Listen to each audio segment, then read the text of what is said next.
Buenas, hoy estamos aquí acompañados por Firas Al-Charani, que él es nacido en Siria, también residió en Bulgaria y actualmente vive en Valencia, en el Estado español. Él es médico y analista internacional en distintos medios como Hispan TV o Telesur y también tiene una activa labor en redes sociales en esta guerra intensa de la batalla de las ideas, tan necesaria, casi a veces igual de necesaria que otro tipo de batallas. En ese sentido, primero decir muchas gracias, Firas, por atendernos y si quieres ya comenzamos directamente con algunas preguntas que queremos hacerte en relación con todos esos frentes que llevas hacia adelante. Hola Carmen, y muchas gracias por ofrecerme esta posibilidad de conversar un poquito más a fondo y cualquier tema que te parece bien. Desde mi país natal, Siria, que es mi querida patria, mi segunda patria, que es Bulgaria, que estudié mi carrera de médico, hice la primera especialidad en medicina del deporte, y mi tercera patria, que es España, donde hice mi especialidad de medicina interna, aquí en el Hospital General de Valencia, y llevo aquí residiendo bastantes años. Lo que necesitas, empezamos. Tú mandas. Pues muchas gracias. Efectivamente, personalmente voy a también contar un poco de anécdotas de qué conozco yo a Firas.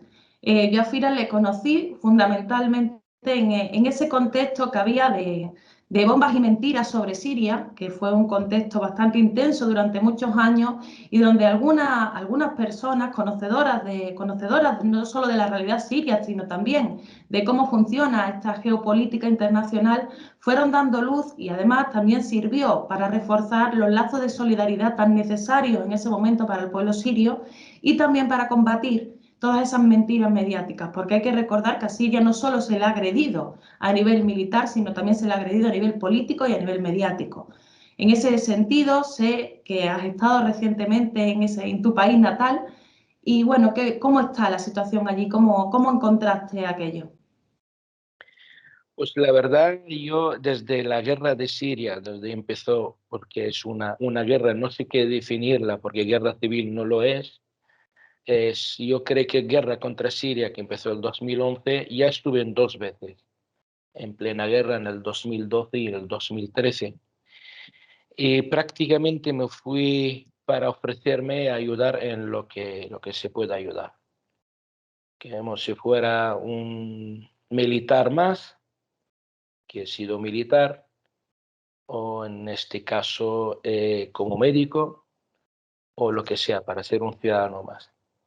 Evidentemente se pidió con una manera muy útil para decir, aquí soldados hay, gente que va a luchar bastante hay, lo que necesitamos es alguien que vuelva a España y intentar abrir un agujero en la pared, porque saben perfectamente, ha sido una guerra mediática brutal contra Siria y sigue hasta hoy en día, porque la mentira empezó desde marzo del 2011. Sí demostró algunas cosas posteriormente, pero la mentira está ahí. Y nada, por desgracia, cuando empecé aquí no había manera, la izquierda en este país muy dividida, no había manera siempre era el discurso de la OTAN, del imperialismo, siempre con estas revoluciones de falsa bandera, hasta que hoy en día hay gente ya se da cuenta de lo que ha pasado en Libia y en otros sitios. De esto podemos hablar muchísimo. Y volví, entonces lo que tenía que abrirme la puerta, qué curiosidad, voy a decir un comentario, una cosa curiosa que me ha pasado. Yo soy totalmente comunista, marxista, leninista en mis convicciones, hasta hoy en día, hasta mi muerte. No pertenezco al Partido Comunista de Siria, como uno de más que tengo el carnet del partido, pero quizás soy más comunista de más de alguno de ellos, porque incluso yo conozco a los dos secretarios generales de los dos partidos comunistas reconocidos en Siria. Uno es íntimo amigo de la familia. Entonces, claro, el primer partido que me permitió hablar sobre Siria ha sido un partido de extrema derecha en este país, qué curiosidad. Y era un juez, me pidió, como son, dice que unen cosas que estamos los dos frentes antisionistas y anti el Estado de Israel, yo como tenía que llegar el mensaje de donde sea para abrir camino, pues acepté la invitación. Imagínate la imagen de un comunista que entra en sede de un partido. Yo tenía que tener valentía. Dentro había 50 personas de otra ideología distinta, solo los pancartas que están en las paredes. Me temblaba el cuerpo y me preguntó, ¿cómo te presento?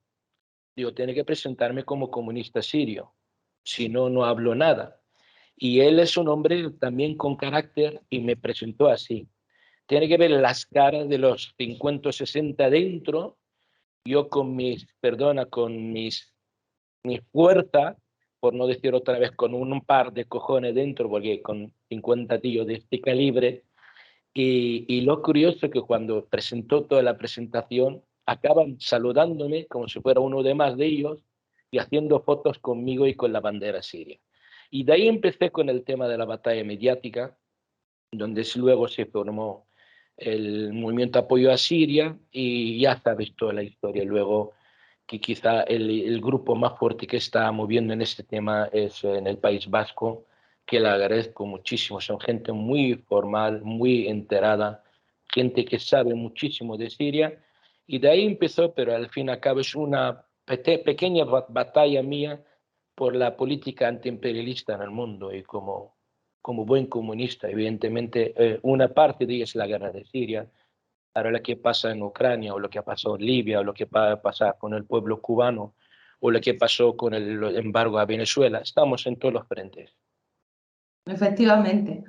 Pero en relación con la situación en Siria, porque es cierto que a nivel mediático estuvo muy presente durante un tiempo, pero en los últimos tiempos no se habla apenas. ¿Cómo se encuentra ahora mismo la situación? ¿Se puede decir que la guerra ha terminado? ¿No ha terminado? ¿Hay pequeños frentes? ¿Hay frentes importantes? ¿Cuál es un poco la situación? Actualmente yo estuve, lo que te he dicho, estuve en el 2012, volví en el 2013 pues, también por tema de trabajo, y estuve ya el preúltimo viaje hace 3 años, prácticamente han terminado las batallas importantes y este verano. La situación, por resumirla rápidamente, la guerra no ha terminado en Siria. Que diga alguien, las batallas grandes han terminado porque la liberación de Alepo ha sido simbólica y muy importante, porque detrás de ella estaba la manera de ver Erdogan, lo que es el actual y el futuro del Imperio Otomano, de nuevo, porque él pretendía en el 2023 reclamar territorio siria cuando termina el Tratado de Lausana, que cuando ya pasa 100 años, porque está reclamando territorio sirio, de hecho está haciendo cambios demográficos en el norte de Irak e incluso algunos sitios en el mundo, como en Turquía, porque Crimea es territorio turco, etcétera, y en Bulgaria. Entonces, claro, en las batallas importantes terminó con la guerra. La batalla de liberar Alepo que ha sido una hazaña brutal, brutal a nivel militar, que tenemos una preparación militar y sabemos algo, ni lo creemos. Yo no lo creí que es tan fácil de hacerlo y han sido capaces, claro, las guardias republicanas y la ayuda iraní y del general Soleimani ha sido fundamental, su sabiduría y cómo se movían las tropas y cómo negociaba en un sitio y atacaba en otro hasta que liberó totalmente la ciudad. Pero actualmente la situación está bastante grave a nivel económico. Se nota muchísimo el embargo, la gente está cansada de tanto sufrimiento, la verdad. Está desangrando la economía siria. Quizá los aliados no ven esta necesidad en este momento de inyectar y ayudar al máximo posible, porque cuando quieren poner una maquinaria rápida para ayudar desde Irán, que también hay que entender que tiene sus problemas y ahora está más volcada con el tema del tratado nuclear que va a beneficiar todo el eje de la resistencia, pero el pueblo sirio lo está pasando muy mal, porque hay pobreza, que en Siria nunca ha habido pobreza, de ver imágenes de gente, niños por las calles que nunca ha visto algo parecido. Hay gente que se ha aprovechado mucho de la situación, los típicos buitres de las guerras.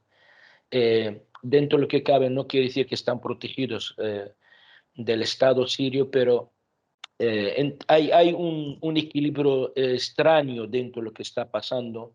Hay un embargo exterior y interior, porque puede haber manera de liberar bastante, porque hay muchos ya han hecho bastante cantidad de dinero en esta guerra, digo yo, miles y de millones de liras sirias que están bajo algún sitio porque no puede declararlo. Pues nada, una de las maneras es sacar una amnistía, deja que pague la mitad y el otro mitad de dinero. Hay muchas maneras de hacerlo, incluso obligarlos los trabajadores de Naciones Unidas que tengan una cuenta bancaria en el Banco Nacional de Siria, donde entran más divisas, lo tienen en bancos fuera del país, hacen el cambio en el dinero negro para vivir en Siria. Con el cambio ya pueden vivir con bastante menos dinero, lo que pueden hacer es ayudar en caso de Siria, etcétera, etcétera. Tema de electricidad es importante, el tema del gas, porque los recursos de Siria están robándolos los mercenarios kurdos que apoyan y les apoyan las fuerzas americanas en el este del Éufrates. Entonces la situación económica está bastante complicada, el sirio aguanta mucho, empieza la gente a emigrar ahora mismo muchísimo más de lo que emigraban antes, durante el problema de la guerra, porque mucha gente defendía sus territorios. Es decir, el ejército sirio no puede estar había más o menos 75 frentes distintos, lo que se ofrecía a cada pueblo con su gente que ya ha tenido un adiestramiento militar o han sido militares antes o han hecho el servicio militar, con el apoyo del ejército sirio y armas para defender cada zona. Entonces prácticamente esta gente estaba ahí, gente joven que ha defendido, pero hoy en día intentan como sea salir del país porque la situación está a nivel económico bastante grave. Y tiene que haber alguien para entender esta situación. El gobierno sirio, no tengo ninguna duda que intenta hacerlo lo mejor posible, prácticamente a todos los niveles. Ten en cuenta que el tema de visas, por lo menos han podido estabilizar un poquito el dólar, que el dólar en un momento estaba en aumento. Siguen cobrando sus sueldos los funcionarios, pero evidentemente con los niveles de de prácticamente los cosas necesarias para la vida diaria, prácticamente un sueldo no llega ni para 2 o 3 días para subsistir y la gente lo está pasando mal, con frío, que ha hecho muchísimo frío este invierno y la gente no tiene ni para calefacción ni para electricidad. Cuando veo los problemas pequeños que surgen en cualquier sitio del mundo, digo, si llegan a saber lo que ha sufrido el sirio durante 11 años, y eso es la situación. Siempre estamos esperando que haya una mejoría porque la guerra no ha terminado. Mientras está el americano sobre el territorio sirio no ha terminado. Mientras hay mercenarios que la apoyan tampoco. Mientras hay 10.000 terroristas del Daesh en cárceles en el este del Éufrates para que les usa como reservoir Estados Unidos en cualquier momento, no ha terminado la guerra. Sigue a haber movimiento del Daesh en el desierto sirio y en el desierto de iraquí.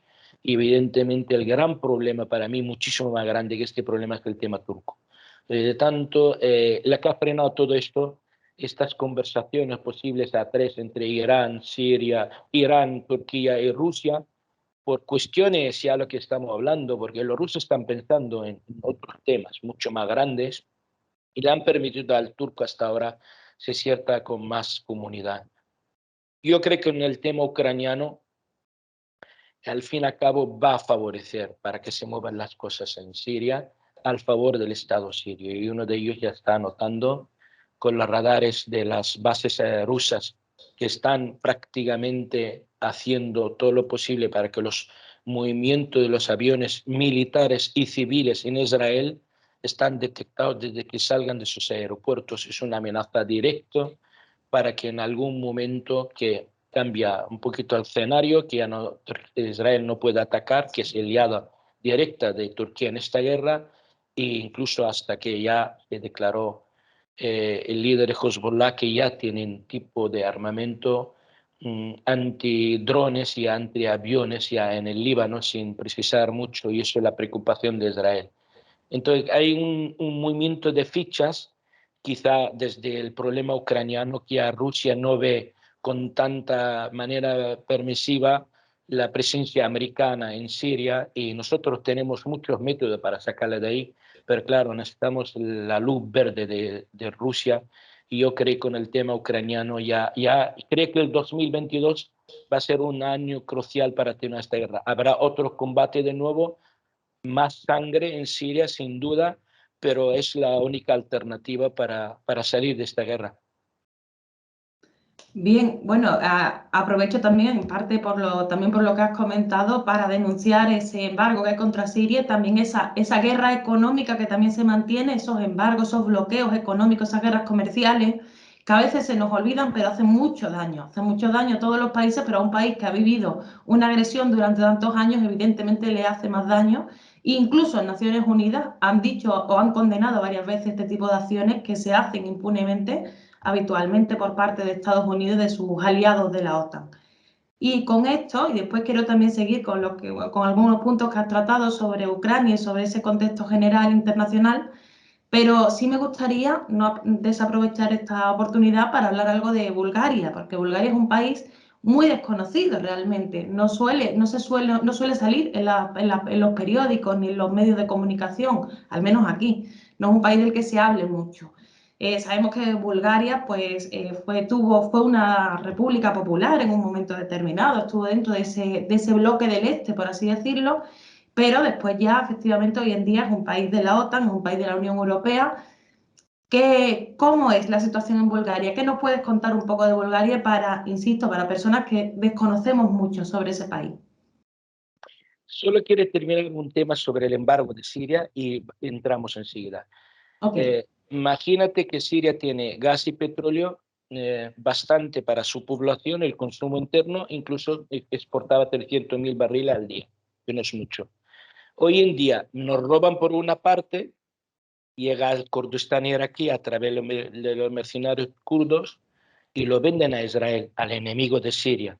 Y nosotros cuando tienen que venir barcos a traernos gasoil y para tal, entonces el embargo americano no deja que llegue. De vez en cuando escapa de este embargo por una manera u otra algunos barcos iraníes. Imagínate el embargo y al que estamos hablando. No asfixiante es lo siguiente para que la gente se levanta contra su pueblo, su gobierno y su ejército, pero el país, o sea, el pueblo sirio está consciente de la situación a pesar de todo lo difícil y seguimos para adelante. El tema de Bulgaria.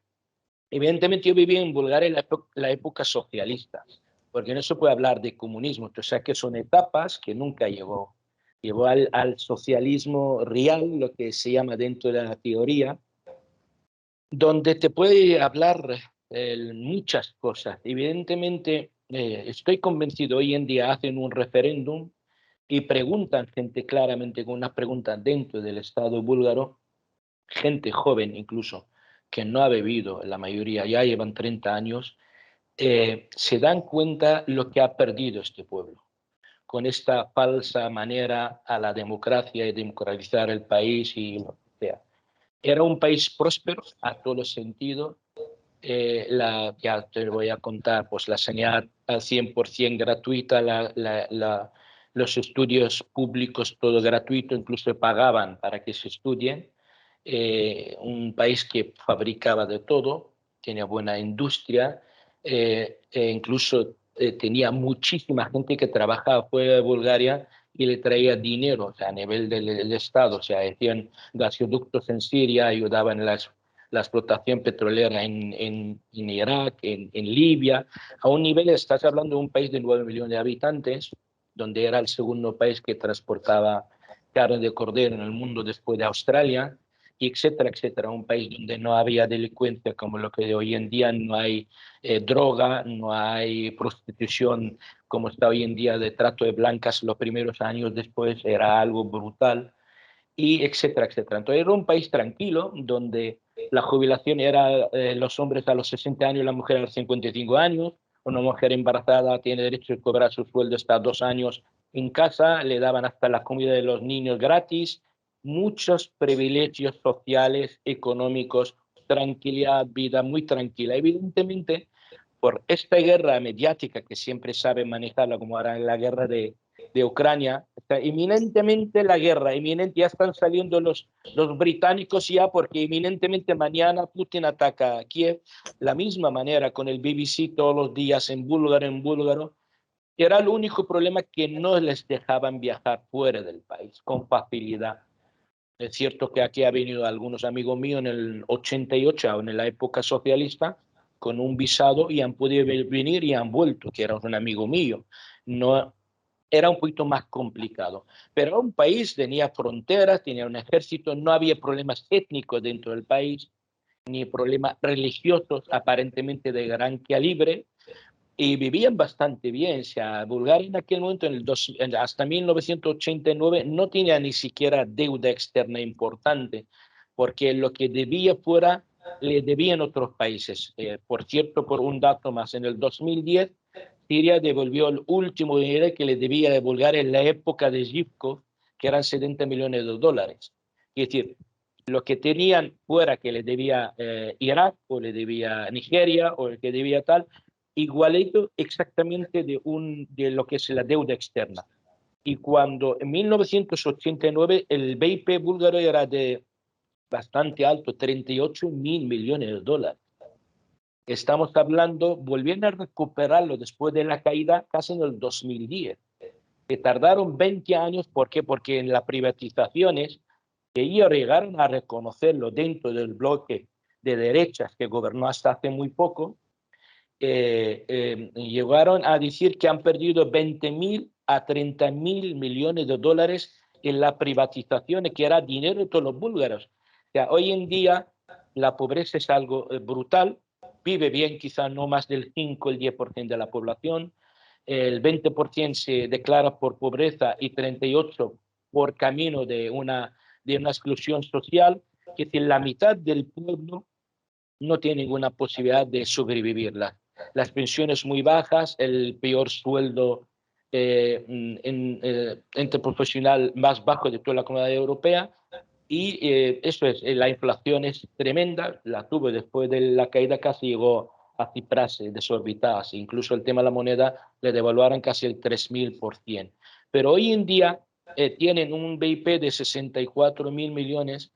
Yo hubiera imaginado, si hubiera sido el desarrollo igual desde el 1989, hoy en día Bulgaria duplicaría el BIP actual, y donde en este momento tiene una deuda externa casi 42 mil millones de dólares. De 71, 42 mil millones, prácticamente casi el 60% del BIP búlgaro. 2 millones de búlgaros viven fuera. Esto es gracias a tanto hablar de la democracia. Cuando ya vino la democracia, pues la mayoría se escaparon del país, no por nada, porque era imposible vivir dentro, porque ha sido gobernada por la mafia. En el país la corrupción está a todos los niveles, pero a todos los niveles. No quiero entrar en detalles porque es muy fácil de comprar a cualquier persona con dinero. Y entonces, claro, eso se refleja. La gente desconfía. Hoy en día el búlgaro es un hombre desconfía de la política por completo. Y es un país ingobernable. Quiere decir, le han dividido lo que le gusta mucho las teorías francesas, como hicieron en el Líbano, dividir el país entre sunitas, chiitas, maronitas y tal. Pues hoy en día los turcos tienen dos partidos, los búlgaros están divididos entre ellos, y aparte la fragmentación es tan importante que llega un momento es imposible gobernar. O sea, no hay alianzas posibles, todos están bajo la bota americana, evidentemente, ni siquiera cuando entraron en la OTAN han pedido un referéndum, no le han preguntado ni al pueblo búlgaro que quiere entrar o no. Y una de las ventajas actualmente es que no han entrado en el euro, porque si entran en el euro se mueren de hambre, evidentemente. Lo que pasó aquí está entrada en el euro. No veo salida a este país, por desgracia. Lo quiero muchísimo, no veo salida. Da igual que venga quien venga, porque el Partido Socialista búlgaro es socialdemocracia al estilo Felipe González, cada vez está perdiendo fuerza, evidentemente, en la calle.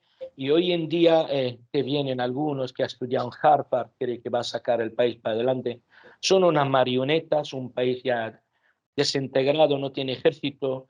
En cualquier momento Turquía puede crear el problema que quiera y pueda quedar con la mitad del país, como ha hecho en Chipre. Y yo se lo he advertido más de una vez porque pretende tener territorio búlgaro y tiene los dos partidos bien organizados, les financian desde Turquía. Entonces veo un panorama negro, gris para el país. Es un pueblo luchador, trabajador, porque lo he vivido en la época, y ves que está desintegrado y desestructurado por completo. Ha perdido todo su perfil industrial porque pasas kilómetro y kilómetro que antes eran fábricas enormes y hoy en día no hay más que perros abandonados y ratas. Tienes miedo de entrar en ellas. Antes vendían la fruta y verdura en toda Europa Occidental y hoy en día se mueren la fruta y verdura sobre la fruta sobre los árboles. Exactamente han abandonado todo, han destructurado el país, no han hecho ningún cambio, por lo menos un cambio programado, como hicieron otros países del bloque del este.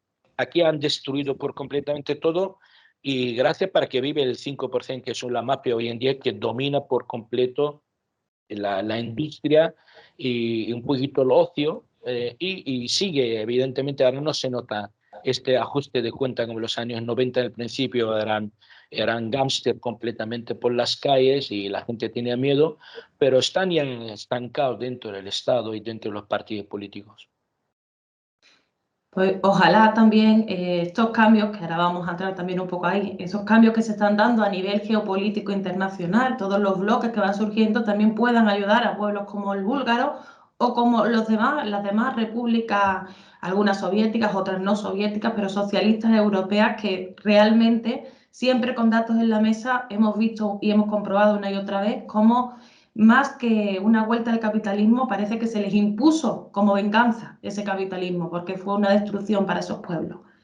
Y yéndonos con esta relación con todo esto, porque además ya está entrando un poco en Europa a través de Bulgaria, el tema estrella, como ya había comentado, de los últimos días, es bueno, de los últimos días, llevamos un mes con la inminente invasión de Rusia, que ya, bueno, que pasa inminente ya está tardando bastante, creo yo. Pero aparte de eso, eso también ha puesto sobre la mesa una serie de debates más, como por ejemplo el papel de la OTAN en Europa, las propias divisiones dentro de Europa, también incluso ese contexto más general, el papel de Rusia, el asedio contra Rusia. Rusia dice que necesita defender su frontera y efectivamente si vemos un mapa vemos cómo efectivamente están siendo un poquito, por lo menos un poquito acorralados. ¿Cómo ves todo este escenario? Y por supuesto, la guinda del pastel que es Ucrania. Sí. Volvemos también al final de hablar de Bulgaria y entramos al otro tema. Cierto que es un pueblo cristiano ortodoxo, se siente muy ligado a Rusia, digan lo que digan, y hoy en día con el tema de la OTAN, el tema de Ucrania, ha vuelto otra vez a sentirse en las raíces del país, porque yo sigo mucho en las redes sociales, ven estancia, hoy en día hacen un referéndum que nunca lo harían, porque son marionetas los que gobiernan Bulgaria, preguntar al pueblo búlgaro si quiere estar en la OTAN o quiere tener posiblemente alguna guerra con Rusia, te digo rotundamente y con mayoritariamente le digan que no y querrán salir hasta de la OTAN. Y te diría hasta una, no digo mayoría absoluta, bastante, será equilibrados que quieren salir hasta de la Unión Europea. Porque se dieron cuenta de la mentira. La mayoría de los 2 millones que están fuera, gente que está preparada, que tiene sus estudios, y por desgracia, tengo que decirlo claramente, viene a limpiar culos aquí y cuidar a abuelas y abuelos, no por desprecio a nadie, pero que ellos eran en otro nivel, gente preparada, tienen sus casas, sus familias, y hoy en día ellos saben lo que es, cómo tratan el inmigrante, cómo no tienen tipo de derechos, que todo era una mentira, y vuelven a pensar, porque hoy en día no puede entrar a un hospital público en Bulgaria, enseguida hasta el mismo médico para decir que te va a operarte, está en un hospital público, tiene que pagarme 500 euros, y si no, no te opero. Y si te muero no pasa nada. Quiere decir, saben perfectamente lo que han perdido, el privilegio de tener una salida de las mejores posibles, organizada del mundo y otras cosas.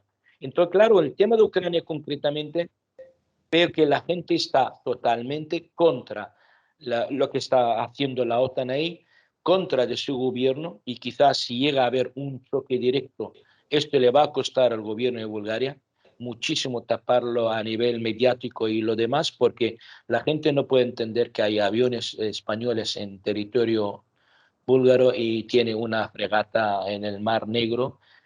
No les entra porque saben que les liberaron de dos veces. En 1878 del Imperio Turco, que ellos lo valoran muchísimo, que pronto el 3 de marzo es el aniversario del Día Nacional de Bulgaria, cuando se liberaron de los turcos gracias a la guerra turco-otomana. Por cierto, desde entonces se abrieron el Bósforo por obligación del sultán, porque el sultán hasta revisaba los barcos militares cuando estaban en el mar Negro, hasta que los rusos le ganaron la guerra y lo obligaron a ser un paso libre para la mercancía y los buques de guerra rusos. Y cuando le liberaron, menos, porque por la propaganda occidental, cuando le liberaron del nazismo en 1944. Por lo tanto, ellos tienen un ligado directo con Rusia y no pueden entender que en un momento pueblos eslavos tienen que enfrentarse para que el anglosajón domina más el mundo, que ahora lo tiene dominado durante bastantes siglos.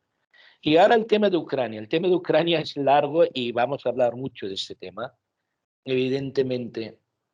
El tema de Ucrania es un tema que Ucrania, por decir una frase fácil de entender bajo lo que veo yo, es un instrumento, ni más ni menos. Están utilizando Ucrania para llegar a hacer una confrontación que no llega igual hasta militar, y si llega a ser militar no habrá una tercera guerra mundial, para que puedan frenar el avance tecnológico, económico, comercial, el nivel de vida en Rusia, frenarlo si es posible, porque saben que Rusia de aquí 10 años, con al lado de China, prácticamente domina el mundo a todos los niveles, a nivel estratégico, mundial, y temen detrás del partido de Putin, a pesar que todo lo vemos que es un hombre con unas ideas claras nacionalistas, en el fondo tiene algo de lo anterior, porque para él los símbolos de siempre, la guerra patria, de ir al soldado desconocido del ejército rojo, las ideas generales, y hay una cierta eh, eh, manera de entender con el Partido Comunista de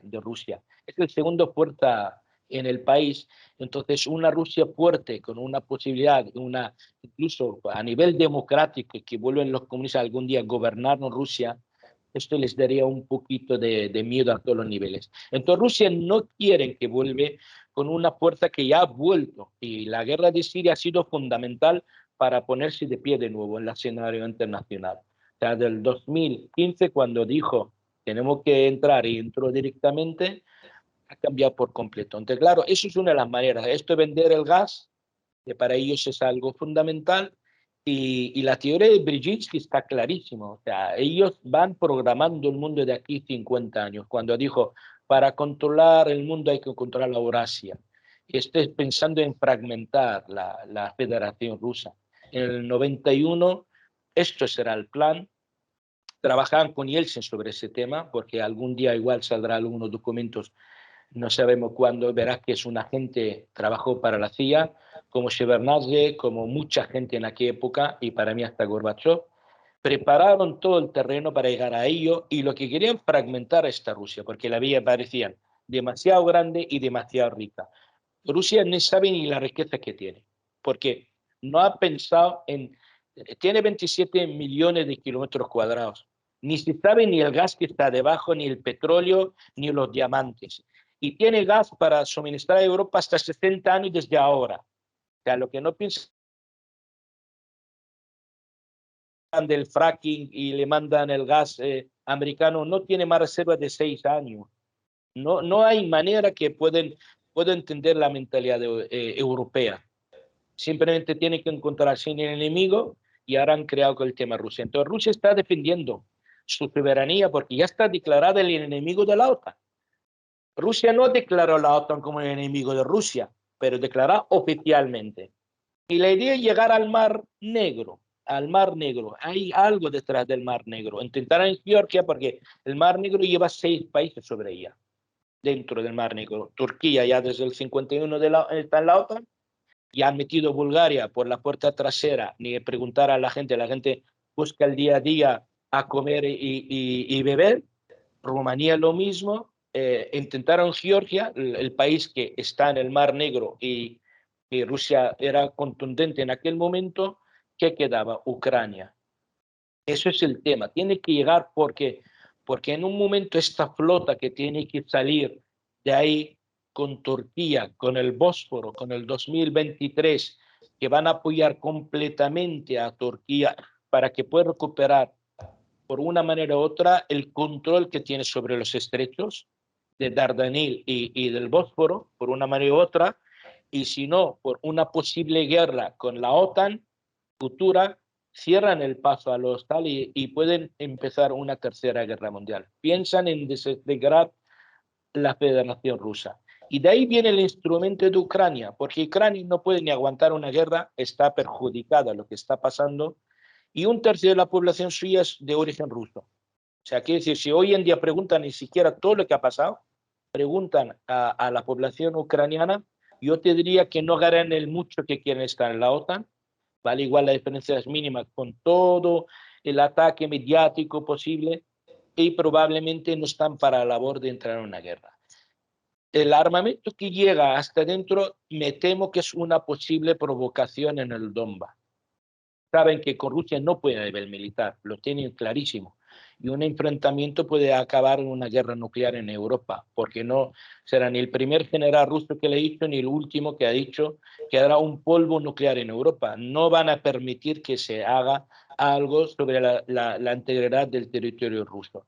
Por lo tanto, eso lo saben perfectamente. Presiones, pues nunca se sabe. Esta presión económica, financiera que dicen contra Rusia, igual hasta favorece un método financiero internacional que no sea el SWIFT, que lo contra Estados Unidos, ni el intercambio con el dólar para todo, nunca se sabe. O sea, el contra Irán hicieron embargo 40 años para debilitar el país, y hoy en día Irán está más fuerte que antes, a nivel incluso hasta económico, con una economía de resistencia, tiene mejores fuerzas armadas, hasta produce sus misiles. Es decir, nunca se sabe. Igual, y es el momento de inflexión, y llegan a hacerlo porque otra cosa no pueden hacer, y hay un intercambio comercial importante en Europa. ¿Cómo le van a pagar el gas? O las empresas que están en Alemania, ¿cómo van a cobrar? O al revés, hay mucha inversión alemana y francesa en Rusia. Muy complicado el tema. Yo creo que al fin y al cabo lo que quieren es que no se desarrolle más Rusia, porque tienen en cuenta que China es va a ser la potencia del siglo XXI, sin duda, y esto es lo que preocupa. Entonces son provocaciones, y esta manera tan loca, histérica de sacar hasta los diplomáticos y tal igual, temo que van a hacer una provocación en el Donbass, porque el Donbass no hay que olvidar que la mayoría de ellos ya han pedido la nacionalidad rusa. A Estados Unidos, por matar un ciudadano americano, es capaz de hacer una guerra por uno. Ya ha pasado a lo largo de la historia. Pues Rusia no va a quedar con las manos cruzadas cuando hay un ataque en el Donbass. Ya de Crimea ni hablar. De Crimea ya está claro. Y tanto que repiten Crimea, incluso el bla, bla, bla, siempre lo repiten lo mismo. No saben que era un tema administrativo. Está publicado incluso en los documentos oficiales de la USA anteriormente, donde Khrushchev le deja a nivel administrativo que lo puede gestionar Ucrania. Era un territorio ruso de la época de los zares. En 1820 era territorio ruso. Y incluso la guerra con Crimea, que participaron hasta británicos incluso, y los turcos, era territorio ruso que querían ganarlo los turcos y no han podido. Entonces, claro, es un tema administrativo, como por decirle, mucha gente no quiere entenderlo como ahora. Además, en territorio valenciano está dentro de Castilla-La Mancha, y de momento todos vivimos en el mismo estado. Pasa algo en Castilla-La Mancha, se divide el país, y hay fuerzas de extrema derecha que gobiernan, que peligra a la gente que vive en Ademuz, porque los rusos que viven ahí, si no hubiera pasado el golpe de Estado, detrás está el nazismo y el fascismo, ¿Quiénes ya tienen que hacer dos repúblicas autónomas en el Donbass y en el este de Ucrania? O incluso el tema de Crimea. Hubieran vivido en Ucrania como antes. Y incluso el partido que ganó en el 2014 era prorruso y no quiso firmar el tratado económico con la Comunidad Europea cuando le hicieron todo el tema del Maidán. Por cierto que el tema del Maidán podemos hablar, tú sabrás quizás más que yo, detalles de todo lo que ha pasado, pero incluso hasta francotiradores, la gente que venía a la morgue muerto de un sitio a otro eran del mismo francotirador. Que lo he dicho, los Stones, le han dicho incluso a Ashton, que era entonces en el sitio del actual Borrell, y le dijo que ese es el mismo arma, están matando en los dos sitios. Y es una manera que la han hecho en Bosnia antes y la han hecho en Siria. En Siria está demostrado que en la primera manifestación en Siria, lo mismo que el francotirador que mataban de un sitio, mataban policías sirios, las primeras no llevaban ni armas y manifestantes, y cuando hay sangre, pues imagínate, no lo puede parar.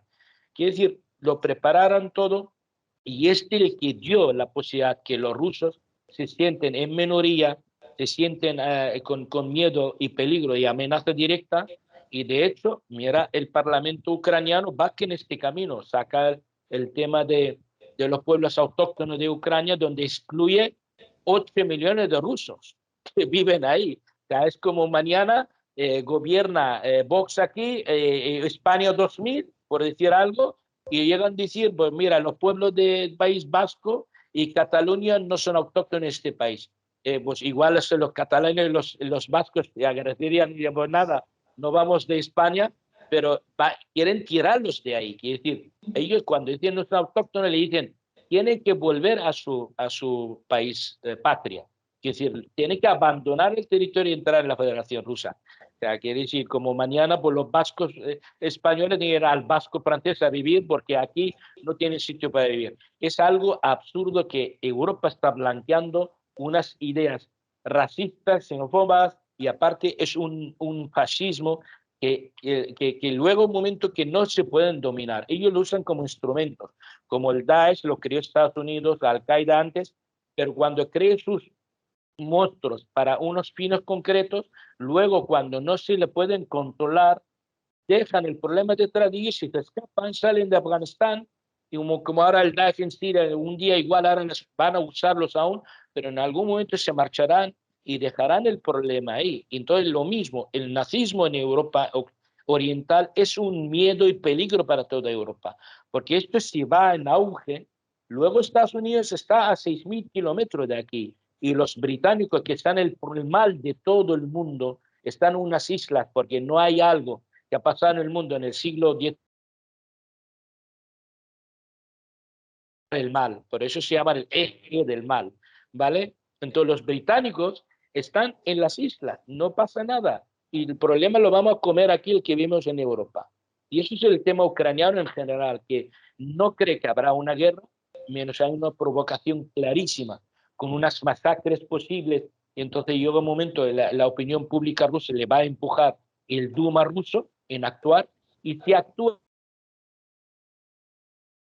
un soldado es capaz, lo que hizo en Georgia, con ataques precisos que tiene esta capacidad militar electrónica de destruir unos puntos de mando y destruir prácticamente el peligro posible sin entrar tropas rusas.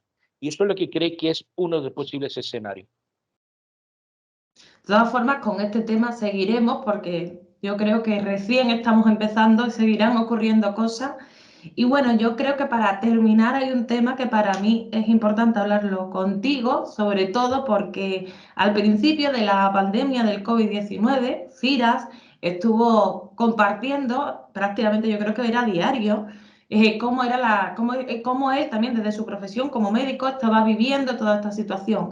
Entonces creo que sí que es importante, bueno, también decir que sigáis a Firas en las redes sociales, que esos vídeos que estoy hablando también los tenemos en el canal de YouTube de Revista La Comuna, algunos de ellos, ojalá tuviéramos más, porque tienes que seguir haciendo más vídeos y de hecho lo sigo haciendo. He hecho muchos. Y últimamente además también estás comentando las noticias, pero quería ir con el tema de la pandemia del COVID.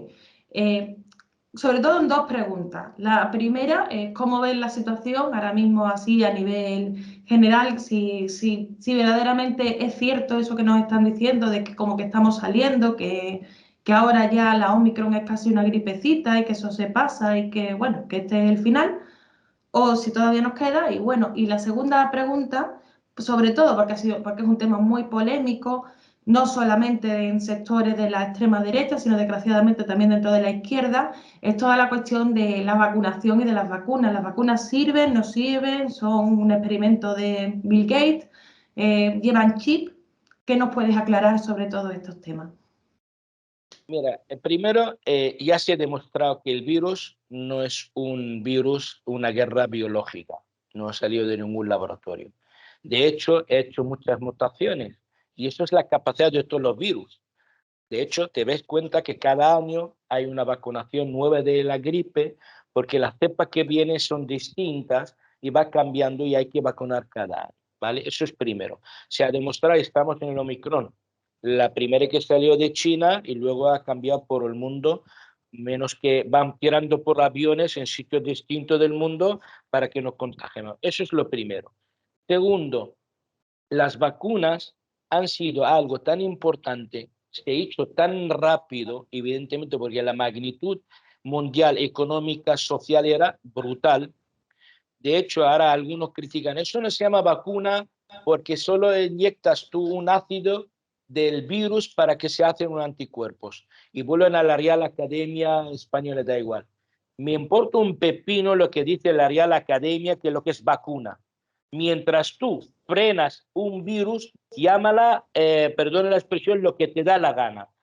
Yo vi un informe de un científico, dice verdades, pero muchas mentiras. O sea, ¿qué tiene que ver?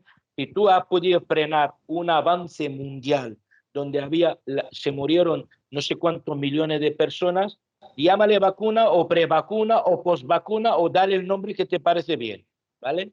Entonces, el tema concreto, las vacunas han sido rápidas porque dicen, no, es que tiene ensayo primero, el segundo y tercero necesita tiempo, todo es dinero. Mientras hay dinero que han puesto toda la maquinaria mundial para que salgan las vacunas, recortas muchísimo el tiempo, porque es tema de tiempo. Hablan de los efectos secundarios, incluso vi el informe de este hombre en el Congreso, habla de 11.000 posibles efectos secundarios, posibles, graves o adversos, que ninguno, la posibilidad de muerte es mínima, comparado con 50 millones de dosis puestas en España, es algo insignificante.